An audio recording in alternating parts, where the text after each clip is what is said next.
কইরা ভিডিওটা শেয়ার কইরা দিবা যাতে আরও কয়েকজন দেখিয়া শিখতে পারন।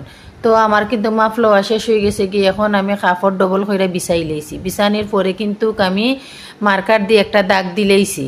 তো দাগ দেওয়ার পরে আমার লম্বার মাপ যতখান আছে, আমি লম্বার মাপ 15 ইঞ্চি উপরে একটা আমি দাগ দিছি। দাগ দেওয়ার পরে এখন আমি খান্দির দাগ দিমু। তো খান্দির দাগ আমি সোজা দিতাম না, একটু বাঁকা করে দিমু।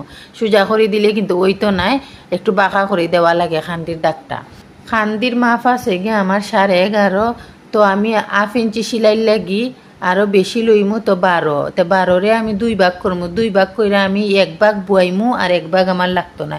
তো দেখো আমি 6 ইঞ্চি কিন্তু আমি মাপ লইছি, আর আরও 6 ইঞ্চি কিন্তু আমার লাগছে না। তো গলার চড়ানো আছে আমার 5 ইঞ্চি। 5 ইঞ্চিরে আমি ওই 2 ভাগ করমু। 2 ভাগ করে আমি 2.5 ইঞ্চি বুয়াইমু আর 2.5 ইঞ্চি আমার লাগতো না। 2 ভাগ করে আমি 1 ভাগ বুয়াইমু আর 1 ভাগ আমার লাগতো না। তো দেখো আমি চড়ানোর মাপও কিন্তু লই লইছি, কান্দির মাপও লই লইছি। তো আমি আপনারারে লেখিয়া দেখাই দাম। তো গলার চড়ানো হয়েছে আমরা যে মাঝখান গলা ঢুকাই, ওটা হয়েছে আমরা চড়ানোটাকে। তো 5 ইঞ্চি আছে আমরা গলা চড়ানো। তো 5 ইঞ্চির আমি 2.5 ইঞ্চি বুয়াইছি, আরও 2.5 ইঞ্চি আমি বুয়াইছি না, লাগতো না।